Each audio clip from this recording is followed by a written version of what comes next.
नमस्कार. रयतेचा दरबारमध्ये आपणा सगळ्यांचं हार्दिक स्वागत. निरनिराळ्या सकारात्मक प्रयत्नांची माहिती आपण आपल्या ह्या कार्यक्रमातून करून घेतो, ज्याला उत्तम प्रतिसाद आम्हाला मिळत आहे. त्याबद्दल अनेक अनेक धन्यवाद. मंडळी, त्याच अनुषंगाने मागचे 2 एपिसोड तुम्ही बघितलेत ना. वेगवेगळ्या विषयांवरची माहिती होती. म्हणजे दुधातली भेसळ नेमकी कशी होते, का होते, त्यामागची कारणं ही आम्ही सांगितली होती. ती तुम्हाला पटलीसुद्धा. त्याचबरोबर मागच्या भागामध्ये आम्ही MSC बँकेविषयीही तुम्हाला सांगितलेलं होतं. अत्यंत कमी मनुष्यबळामध्ये ह्या बँकेने प्रचंड प्रमाणामध्ये नफा कमवलेला आहे. त्यामागची नेमकी कारणं काय, त्यांनी काय काय उपाय योजले हे आम्ही सांगितलं होतं आणि हे सगळ्यांना खूप खूप आवडलं. मंडळी, अशाच प्रकारे वेगवेगळ्या विषयांवरची जर का तुम्हाला माहिती हवी असेल, जी विश्वासार्ह आहे, वस्तुस्थितीला धरू नये अशी जर का माहिती तुम्हाला हवी असेल ना, तर रयतेचा दरबारचा प्रत्येक एपिसोड आपण बघायला पाहिजे. आणि सध्या रयतेचा दरबार आपण नेमकं कुठे बघतोय तेही तुम्हाला माहिती आहे ना. जनता दरबारच्या यूट्यूब चॅनलवरून janatadarbar.zd असा त्याचा ॲड्रेस आहे. तेव्हा नक्की आमचा हा चॅनल सबस्क्राईब करा आणि आपले हे सगळे एपिसोड आहेत ना, हे तुम्ही नक्की बघा. त्यासाठी एकमेकांना मदत करू, एकमेकांची काळजी घेऊया आणि सगळ्यांचं जगणं समृद्ध करूया. त्यासाठीच रयतेचा दरबार.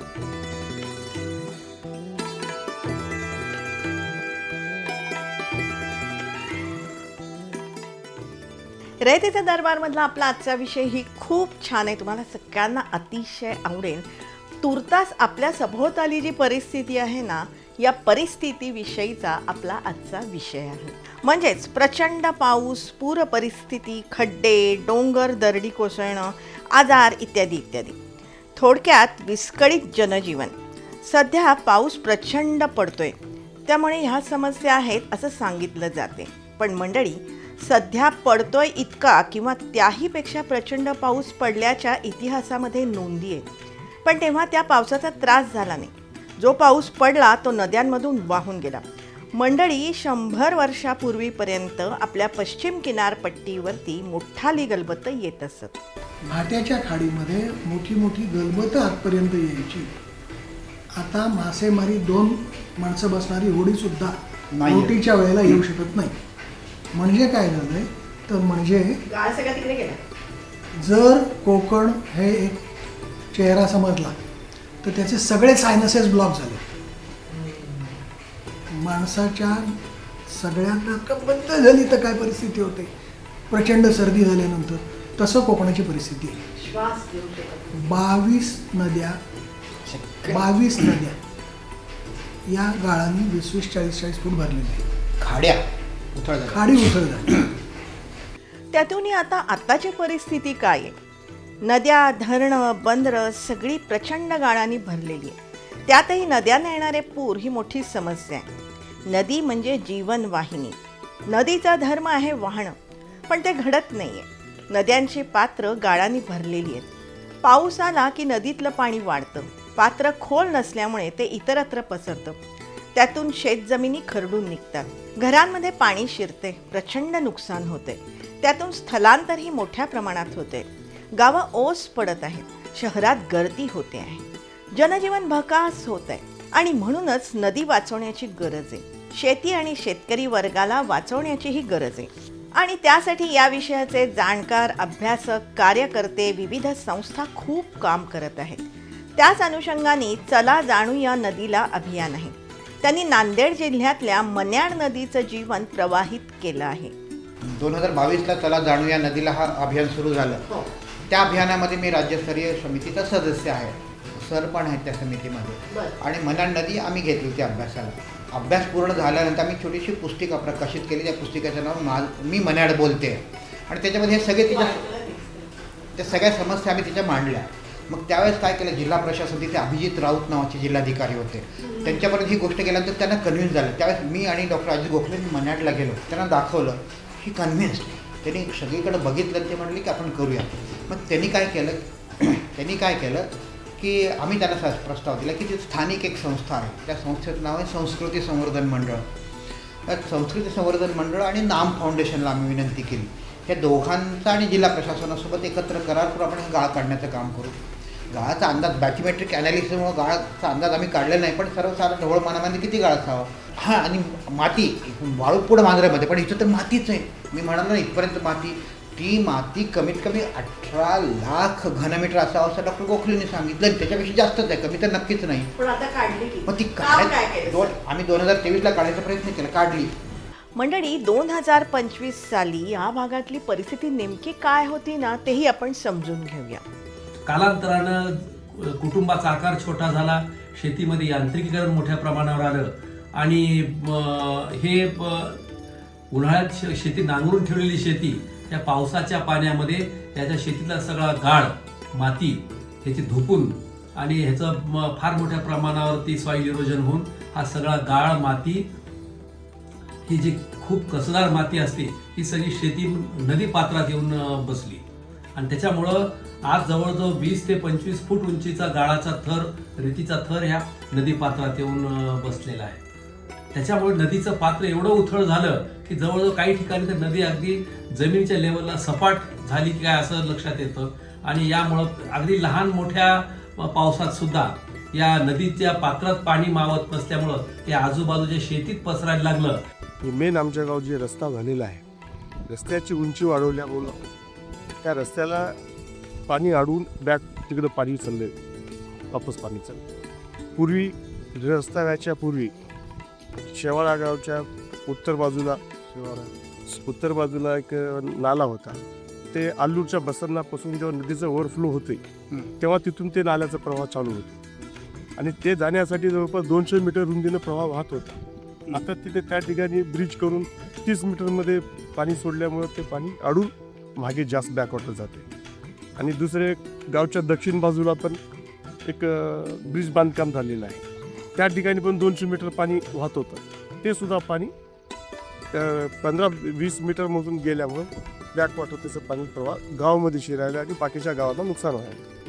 मुख्य कारण पाणी वाढण्याचं त्या ब्रिजमुळं तिकडचं पाणी वाढायला जास्त. हे वाळू आढळलं आहे आणि पाणी तर हे उंची वाढली नाही काय नदी, पात्र वाढली, गाळ काढावं लागते. फुल्ला आहे साहेब, गाळ काढून घेतलं तर प्रवाह डायरेक्ट निघून जाते, नाहीतर प्रवाह जाणार नाही. असंच इकडे तिकडे प्रवाह जाईल कुठं? संगमला जाते नदी वांजऱ्याला. तिथे नांदेड जिल्ह्यामध्ये शेवाळा नावाचं एक गाव आहे, ज्या ठिकाणी शेवाळा नावाचं एक गाव आहे, ज्या ठिकाणी मांजरा नदी जाते आणि त्या नदीला मन्याड नदी मिळते. म्हणजे हे नदीचं सगळं स्वरूप समजून घेणं खूप आनंददायी गोष्ट आहे. खरं तर आम्हाला खूप आनंददायी वाटतं. कसं आता मी मांजरा नदीचा म्हणून तुम्हाला सगळा प्रवास सांगितला. ती जेव्हा तेलंगणातून पुन्हा महाराष्ट्रात प्रवेश करते ती नांदेड जिल्ह्यामध्ये येते. नांदेड जिल्ह्यानंतर पहिल्यांदा ते महाराष्ट्राला देगलूर तालुका लागतो, त्याच्यानंतर बिलोली तालुका लागतो. ते देगलूर तालुक्यातील 2 नद्या इंटरसेक्ट होतात, म्हणजे मांजरा अशी वाहत येते, मग एक तिला लेंडी नदी आणि तिच्या पुढं 5-7 किलोमीटर अंतरावर मन्याड नदी मिळते. लेंडी नदीचा उगम होतो उदगीरमधून, मन्याड नदीचा उगम होतो बालाघाट डोंगरातून. पुन्हा ज्या ठिकाणी मांजरा नदीचा उगम होतो त्यात काही दुसऱ्या डोंगराच्या दुसऱ्या बाजूनी मन्याड नदीचा उगम होतो. ती साधारणतः 160 किलोमीटर नदी आहे मन्याड नदी. आता आपण जी चर्चा मुख्य आज करणार आहोत की मन्याड आणि मांजरा नदीच्या दोघांच्या ठिकाणचं जनजीवन कसं बदललं आहे, नदी मृत होत असल्यावर जनजीवनावर काय परिणाम होतो आपण सगळं बघूया. आता गेल्या वर्षी 2025च्या पुरामध्ये तिथे काढलेलं एक छायाचित्र मी तुम्हाला शेअर करेन की तुम्हाला नजर जाईल तिकडे सगळीकडे पाणीच पाणी, शेतामध्ये पाणी. आणि पाणी एक दिवस नाही, 2 दिवस, 3 दिवस, 4 दिवस. 2020-21 साली काहीतरी 20 दिवस पाणी होतं असं म्हणतात. आणि 2 दिवस 4 दिवस पाणी असले की त्याच्यातून वापसा येत नाही त्या भागातल्या, ओल कमी होत नाही. तुम्ही गेला होता? आत्ता मी जिथे गेलो होतो ना, मी काल सकाळी त्या ठिकाणावरून आलो. त्या ठिकाणी पाऊस कमी आहे, आता पेरण्या झाल्या, अजून नदीला धार पडलेली नाही, मोठा पाऊस नाही आहे, लोक पावसाची वाट पाहतात. पण गेल्या वर्षीच्या किंवा ह्याच्या आधीच्या वर्षीच्या आलेल्या पुराची दाहकता त्यांच्या मनामध्ये आहे. एक छोटी तिथे विवाहित झालेली ती म्हणती बाई की मागच्या वर्षी दिवसा पाणी आलं, दिवसा पूर आला, आम्हाला आमची लेकरं बाळं सगळं घेऊन आम्ही जवळच्या गावामध्ये गेलो, शाळेमध्ये आम्ही 3 दिवस तिथं राहिलो.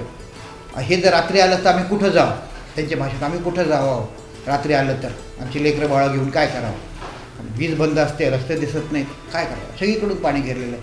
ही अशी हे आहे, म्हणजे तिथली स्थिती आहे. आणि नदी दिवसेंदिवस खचत चालली आहे. नद्यांमध्ये नेमका गाळ कसा जमा होतो याच्या मागचं शास्त्रीय कारण तुम्हाला माहिती आहे का? समजून घेऊया. नदी, तिच्या उपनद्या त्या उपनद्यांना मिळणारे ओढे, त्यांच्या आजूबाजूला असलेली शेती, त्यांच्या मागे असलेले डोंगर, असं सगळं मिळून एक नदी बघायची असते. आता आपण गोदावरीकडे बघूयात. गोदावरी त्र्यंबकेश्वरून निघते आणि राजमहेंद्रीला बंगालच्या उपसागराला मिळते. ती जाताना तिचा प्रवास असा असतो, उतरता डोंगराकडून निघते आणि समुद्राकडे जाते. तिथे जर कुठे धरण बांधलं गेलं तर ते धरण कसं असतं, रस्त्यात अडथळा असतो. हा अडथळा धरणाचा पाण्याला अडवून ठेवतो. त्यामुळे जिथे पाणी पूर्वी नसायचं, ज्या उंचीला, त्या उंचीला आपण पाणी अडवून ठेवतो. बरोबर. त्यामुळे पाऊस नसलेल्या काळात, हिवाळ्या उन्हाळ्यामध्ये जिथे पूर्वी पाणी नसायचं तिथे आता पाण्याचा एक कॉलम उभा राहतो. हा पाण्याचा कॉलम स्वतःचा एक हायड्रोस्टॅटिक दाब तयार करतो. बरोबर. आता त्या दाबाला दुसरी नदी येऊन जेव्हा मिळायचा प्रयत्न करते तेव्हा तो दाब म्हणतो, तू येऊ नको माझ्यात. मांजरा ही अशी येऊन मिळायची, गोदावरीला गाळ पाणी द्यायची, गोदावरी ते घेऊन पुढे जायची. आता गोदावरीत स्वतःच पाणी असल्यामुळे मांजरेला ती म्हणते, तू येऊ. म्हणजे हायड्रोस्टॅटिक विरोध होतो. त्या विरोधामुळे मांजऱ्याचा गाळ मांजऱ्यात जमा होत राहतो. गोदावरी स्वतःचा गाळ जमा करतच असते. बरोबर. आता ही मांजरा जी आहे ही प्राकृतिकरित्या जेव्हा मिळत असते तेव्हाचं बिहेवियर आणि अडवल्यानंतरचं बिहेवियर यात फरक असतो. गोदावरीवरती पोचंपाड नावाच्या ठिकाणी तेलंगणामध्ये एक धरण बांधलं आहे. त्या धरणाचं बॅकवॉटर हे जवळजवळ 70-75 किलोमीटर मागे आहे. 75 किलोमीटर मागे पाणी भरले पात्रात, आणि त्या पात्रात त्या 75 किलोमीटरच्या 2/3 तिला मांजरा मिळत असते. हा मूळ मुद्दा आहे. हायड्रोसिटिक विरोध ही एक शास्त्रीय संकल्पना आहे. मांजरापूर्वी एवढी खोल होती, म्हणजे शेतातून उतरून 40 फूट खाली उतरलं की पाण्याचा स्पर्श व्हायचा पायाला. तोपर्यंत पाणी दिसायचं पण पायाला स्पर्श नाही व्हायचा. जेव्हा हे धरण बांधलं, मांजरा अडवली गेली एक प्रकारे, इनडायरेक्टली अडवली, डायरेक्ट नाही अडवली. पण मग त्या मांजरेचं पात्र हे वाळूनी भरायला लागलं, गाळानी भरायला लागलं. वरतून पाणी तेवढंच येतंय, पण उंची कमी झाली, खोली कमी झाली, त्यामुळे मग ती रुंद होती. रुंद आणि उतर दोन गोष्टी घडल्या. मंडळी, नदी ओलांडण्यासाठी पूल पाहिजे, रस्ता पाहिजे, पण त्यामुळे ही नदीला कुठेतरी अडथळा येतो. तो कसा, तो समजून घेऊया. ते जर तुम्ही शेवाळ्याला मन्याडवरती एक पूल आहे. आता मन्याड अशी वाहते, तिचा एक काठ दुसरा एक काठ, त्याच्यावर रस्ता म्हणजे पूल. पूल नव्हता तेव्हा पूर आल्यानंतर मन्याडचं पाणी तिच्या पात्रातून बाहेर पडायचं आणि सगळीकडून व्हायचं. एका दिवसात पूर खाली उतरून निघून जायचं.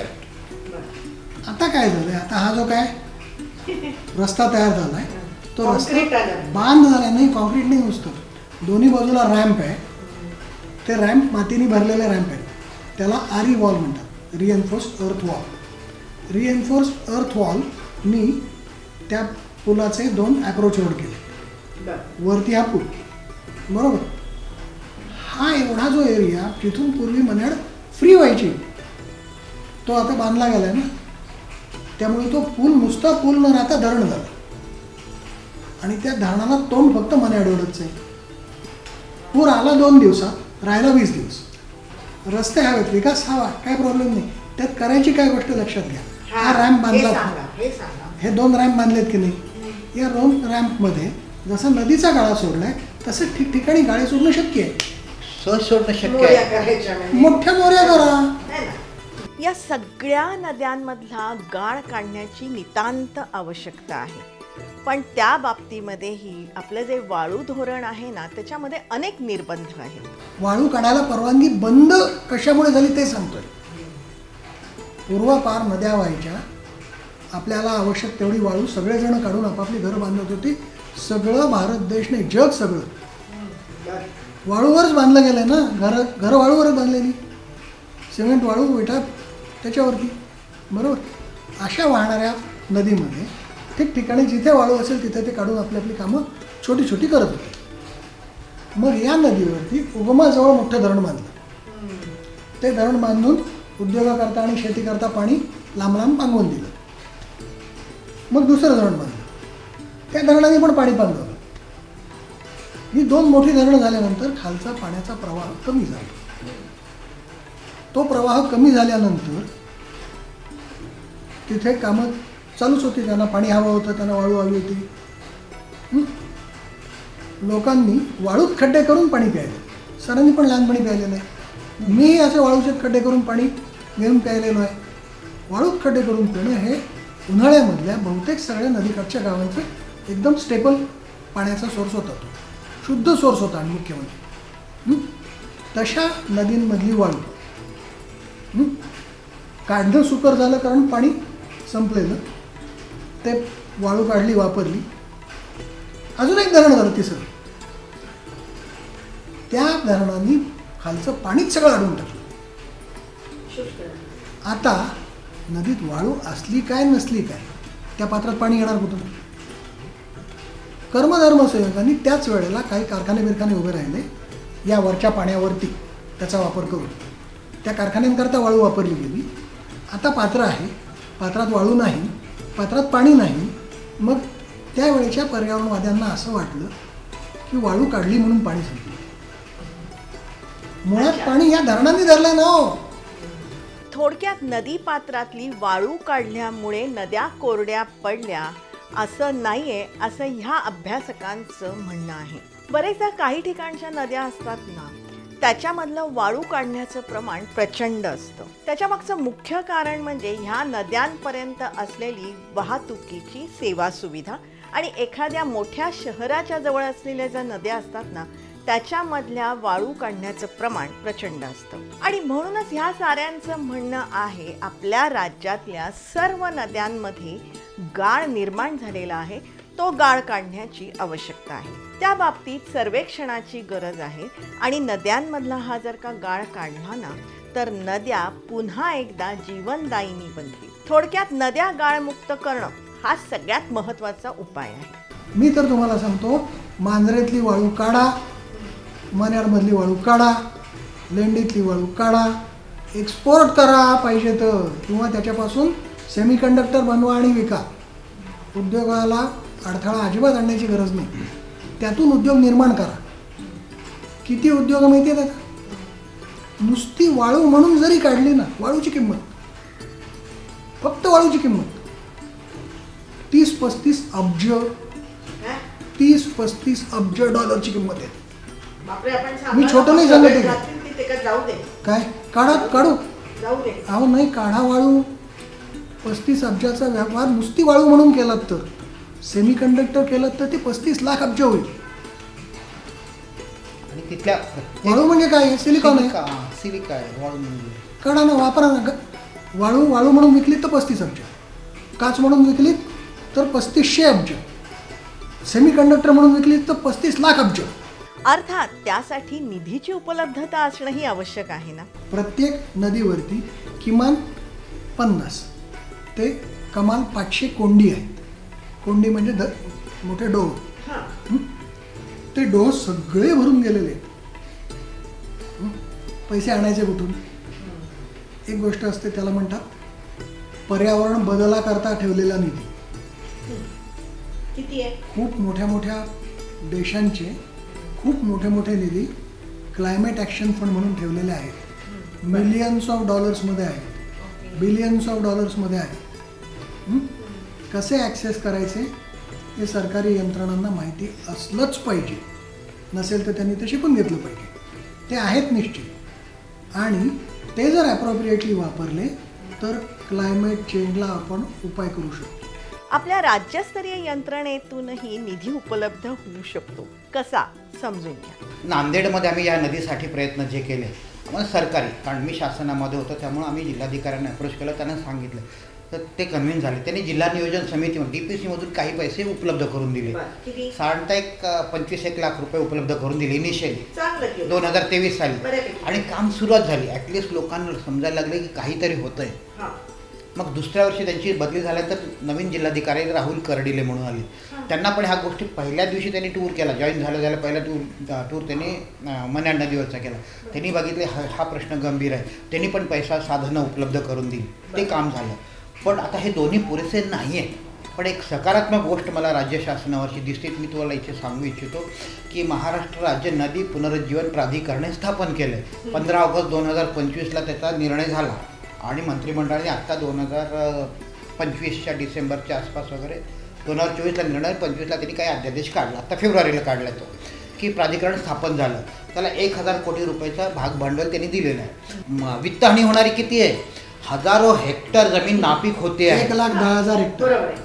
म्हणजे एक- होणारं एक- नुकसान, 1,10,000 हेक्टर. 1 लाख. एक बघा, होणारं नुकसान आणि लागणारा निधी यांचं प्रमाण सांगा. ह्याचा दोन्ही जर तुम्ही केलं ना, आता 1,10,000 हेक्टर जमीन समजा एक पीक आलंच नाही त्याच्यावर, तर 2 किमान पिकं आली नाही. 2 पिकं आली नाहीत तर एका हेक्टरमधून सर्वसाधारणपणे 50,000 रुपये एका शेतकऱ्याला मिळतात. सगळा खर्च जाता असं गृहीत धर. एका हेक्टर बदलं 1,10,000 हेक्टर गुणिले 50,000 करा. एवढं नुकसान झालं सरकारचं. एका सीझनचं नुकसान झालं. आणि गेल्या हे तर 10 वर्षानुवर्ष होतं. 10 वर्षापासून, 30 वर्षापासून, 40 वर्षापासून होत आहे ही आणि आकडेवारी. निधी किती लागणार? आणि याशिवाय पुनर्वसनासाठी देण्यात येणारा निधी, पूरग्रस्तासाठी देण्यात येणारा निधी, आणीवारी प्रमाणात दुष्काळासाठी देण्यात येणारा निधी, हा सगळा आहे ना. त्यातूनही या सगळ्या नद्यांच्या पुनरुज्जीवनासाठी नेमका किती खर्च लागेल याचा अंदाज आपण जाणून घ्यायला पाहिजे. कोकणातल्या नद्यांकरता प्रत्येक नदीकरता 100 कोटी किमान साधारण लागतील. 125 कोटी जास्तीत जास्त लागतील. 100 ते 125 कोटी जर वापरले तर ते मटेरियल काढून महाराजांचं बेट बनू शकेल एक. आणि त्या सगळ्या नद्यांमध्ये पाणी राहील. त्या नद्यांमध्ये पाणी राहिल्यावर मासे राहतील. त्याच्याबरोबर थंडावा राहील. ते ते सगळे तिथे फायदे द्या. आहेत. आणि इकडच्या या नद्या ज्या- गोदावरी मरण मांजरासाठी हां. 30-35 अब्ज. आणि ती देईल परत. ते जे काढलंय ना त्याचीच किंमत त्याच्यापेक्षा जास्त. जे आता तिथला गाळ जे टाकतात ना सरकारला ही शेतात, भाषा कळेल की तुम्हाला पण मिळणार. ते देतात, ती देते ना. देते. Self in. आता हे जो गाळ मी जे 2 वर्ष प्रयत्न केले, जो गाळ टाकला शेतामध्ये ना, त्यांना गेल्या 2023 पासून एक खताची मात्रा त्यांना द्यावी लागत नाही. कारण ती माती एवढी सुपीक आहे. हा आपण कुठेतरी गुणोत्तर मांडणं गरजेचं आहे का नाही? बघा मंडळी, या नदीच्या गाळाला सोन्याची किंमत आहे. नदीमुळे होणारं नुकसान असेल किंवा नदीतून गाळ काढण्यासाठी येणारा जो खर्च आहे ना, हा दोन्ही एकत्रित केला आणि नद्या गाळमुक्त करण्यासाठी जो निधी लागणार आहे याची जर का कुठे तुलना केली ना, तर नदी आपल्याला खूप देते आहे असंच म्हणायला लागेल. कारण या नद्यांमधून निघणाऱ्या गाळाला प्रचंड मूल्य आहे. चला जाणूया नदीला, नदीशी संवाद साधूया, तिचं म्हणणं काय आहे तेही आपण समजून घेऊया. नदीला वाहू देऊया. नदी वाहिली ना तर आपलं जीवनही वाहणार आहे. आपण आपल्या पुढच्या पिढ्यांचा विचार करूया. त्यांच्या भवितव्याच्या नादामध्ये आपण जो विकास करतोय ना, त्याच्यामुळे कुठेतरी भकासपणा येतो आहे का, याविषयीही आपण विचार करूया. चला नदीला वाचवूया. याच अनुषंगाने मंडळी, आपला आजचा विषय तुम्हाला कसा वाटला हे तुम्ही जरूर आम्हाला सांगा. संपर्कासाठी आमचा पत्ता आहे रयतेचादरबार@gmail.com. जरूर आमच्याशी संपर्क साधा. तुमच्याकडे काही माहिती असेल, प्रश्न असतील, सूचना असतील तर तुम्ही आमच्यापर्यंत नक्कीच पोचवा. रयतेचा दरबारमध्ये आजवर अनेक एपिसोड झाले, 500च्या वर एपिसोड झालेले आहेत. हे एपिसोड तुम्ही वारंवार बघू शकता आमच्या यूट्यूब चॅनलवरून, जनतादरबार.zd या आमच्या यूट्यूब चॅनलवरून. मंडळी, आमच्या ह्या यूट्यूब चॅनलची लिंक आम्ही तुमच्यापर्यंत पोचवत आहोत, तेव्हा जरूर आमचं हे चॅनल सबस्क्राईब करा, लाईक करा आणि आम्ही जे एपिसोड तुमच्यापर्यंत पोचवते ना ते तुम्ही जरूर बघा. आणि ही जी माहिती आहे ही इतरांपर्यंत नक्कीच पोचवा. या माहितीमुळे अनेकांचे लाभ होत आहेत किंवा होऊही शकतात. हा मात्र त्यासाठी रयतेचा दरबारचा प्रत्येक एपिसोड आपण सगळ्यांनी बघायला पाहिजे. त्यासाठीच एकमेकांना मदत करू, एकमेकांची काळजी घेऊया आणि सगळ्यांचं जगणं समृद्ध करूया. त्यासाठीच रयतेचा दरबार.